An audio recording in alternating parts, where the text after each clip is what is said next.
Let's talk about camera. Obviously, the camera is incredibly important because it's literally how we frame our shots, and so much of the final render will come from the camera. We can create a camera in two ways. My preferred way of doing it is actually just through the perspective view and holding or hitting the hotkey Control, Shift, and C. Now you can see this just duplicates the perspective view with the current position. So now we have two cameras. If we go to Panels, Perspective, we have Perspective, and we have Perspective 1. Another way of doing it is, let's just delete this camera. Another way is to go to Create, Cameras, and Camera. Now we have created a new camera. Now this is a bit cleaner. You never know what nasty stuff could have happened to your perspective camera. Maybe you've enabled some weird settings here and there. So in this case, this is what we'll do. We'll call this render cam underscore cam. This we know it's a camera. This means you can very quickly just find a camera later on. Then we're going to put it under a camera group. I've already made the group, so I'm just going to middle mouse button, drag it into the camera group. Now we can go to Panels, Perspective, RenderCam.cam, and now we can start to just navigate around. So this is exactly like a perspective camera. There really isn't an actual difference between these two. It's just that this is going to be used for rendering and the perspective cam is not. If you go to View, Camera Settings, and Resolution Gate, now we can see what the render is going to be rendering later on. If we were to zoom in now, we can just start to frame this shot. Whatever you're framing now, this is what's going to be rendered later on. We can also go to the render settings. And then if we go down to renderable cameras, we can now set this to be a render camera. And now we can make it look a little bit nicer as well. We can enable lights, we can enable shadows, we can enable anti-aliasing, and this just makes it look a little bit nicer. We can also go into the show menu and disable everything so we can't see anything at all. And then we can go and hit the polygons. This means that we can only show the polygons. This means that if you have a rig with tons of curves or deformers, you have other cameras in the scene, lights or anything like that, we're not going to be seeing them at all. If we select the camera, we can do that just by selecting it in the outliner, or if we click the select camera button over here, we can now go to the camera shape node. Really all the magic happens under the camera shape node. Here we can set the focal length. It's really important that you set this to something which makes sense. If you set this to something like 10, now you can see how extreme the view is. Everything is crazy distorted. In some cases, this is what you want if you want to deliberately do this. But in most cases, you don't want to. Or if you set this to something like 200, you can see how incredibly flat everything becomes. In some cases, this might be what you want. Maybe a scene like this, which has these really nice Hellenistic statues. Maybe you want it to look really flat and conservative, but probably you want this to look something closer to a human eye, around 35mm. So there is an actual difference in size between these, even though they're exactly the same size. So a higher number means less perspective distortion. A lower number means more perspective distortion. If we select the camera as well, there is two settings we really have to talk about as well. The near clip and the far clip. This is not a problem in a scene like this, which is pretty standard in terms of scale. But if you're working on a very small scene or a very big scene, this is definitely going to be a problem. If we set the near clip to something like, let's set it to 10, you can see what happens. Everything which is closer than a value of 10 is going to be completely clipped off. So this happens really often if you're dealing with a tiny scene where you just can't see anything at all. Then you would go to the camera settings, probably the perspective view actually, and set the near clip to something like 0.01. And the same is true for far clip as well. Now you can see that everything which is the other way, which is further than 10 pixels, is going to be clipped as well. And this is a huge problem if you're dealing with big scenes and suddenly a building is just clipped. So we can set this to a really high number, and then that way we can ensure that everything in the scene is actually going to be displayed. We can also lock the camera as well. Once we've found the perfect angle, we can click on the lock camera icon, which is right next to the select camera icon. So now you can see that we can't lock it. This is much better than going in and locking the channels directly because it's one button. Now you can see the channels are locked, but we don't have to unlock or lock them by right-clicking or selecting them, right-clicking and lock selected. We also have a lot of settings under the attribute editor, under the shape node. And if we go all the way down, here you can see we have Arnold. This is pretty much hidden within all the other settings, and it's one of the quirks of Maya again. Everything Arnold is going to be hidden somewhere else. So if we click Arnold, you can now see that we have a few different settings. This is really where you would change the proper camera settings for the camera. Now we just have to start render. So let's open up the render view. And now we can just start rendering. The camera type should usually be set to perspective, but sometimes you want to set it to VR camera. If you're doing something with VR, if you're doing a fisheye lens, you can set it to fisheye. You can set it to cylindrical. You know, this is something you normally wouldn't do, but the options exist if you need that. You can also change the exposure. So if you need the entire scene to be twice as bright, you can set this to 1. And if you need it to be 1 stop down, to be twice as dark, you can set it to -1. So this is a really quick way of globally changing the entire scene. Instead of going into every single light and changing it there, we can simply change it right here.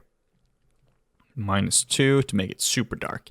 So I use this a fair bit, and it's a very nice way of actually globally making everything brighter or darker.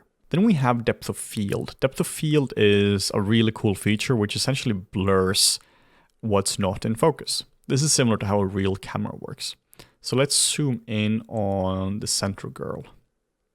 And we want her to be in focus.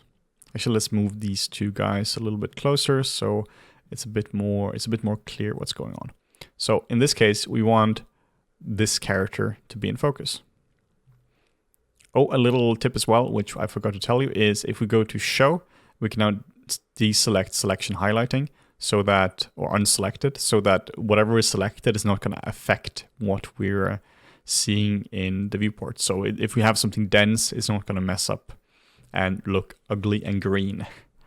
So what we can do now is we can select the camera. The first thing we need to do when we're dealing with depth of field or DOF is that we have to click enable DOF.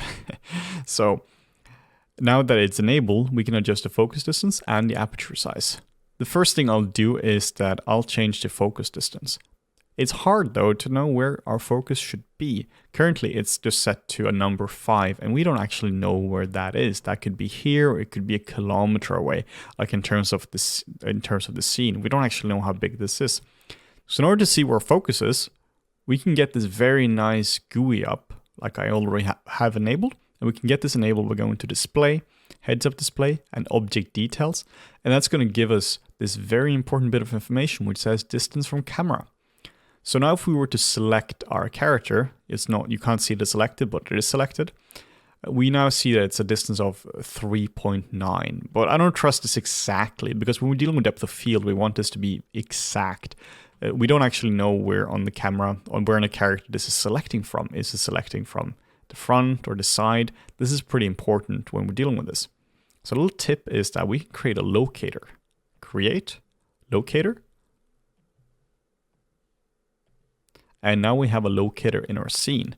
And using the power of snapping, we can now snap this to the point we want. Hold down the V key. And now we can snap it to the eye. I want this eye to be in focus, so we can just hold on V and just snap it down like so.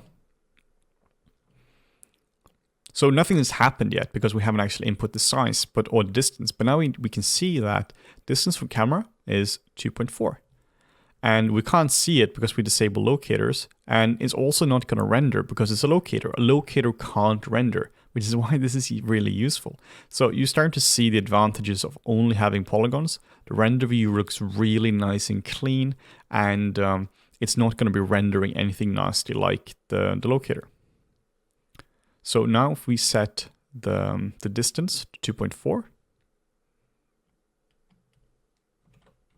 and we hit render again, nothing will have happened. And that's because we haven't changed the aperture size. So let's set this to 1 and let's see what happens. And now you can see that everything goes crazy blurry, apart from just the area we have specified which should be sharp.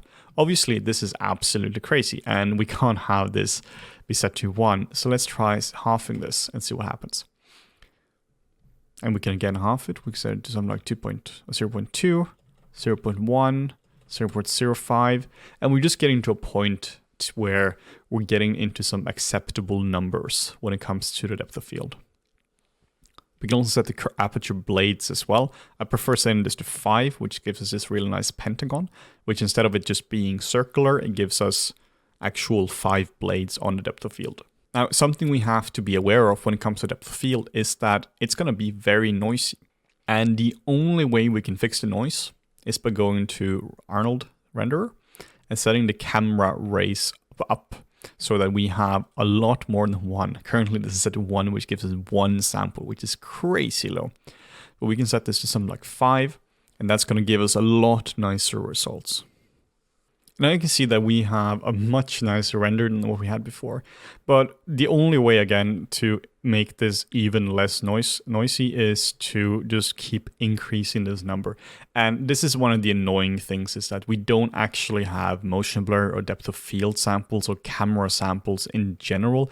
This will impact everything else. So what you can do, you can set this to something like 10, and then you can set these down to 1.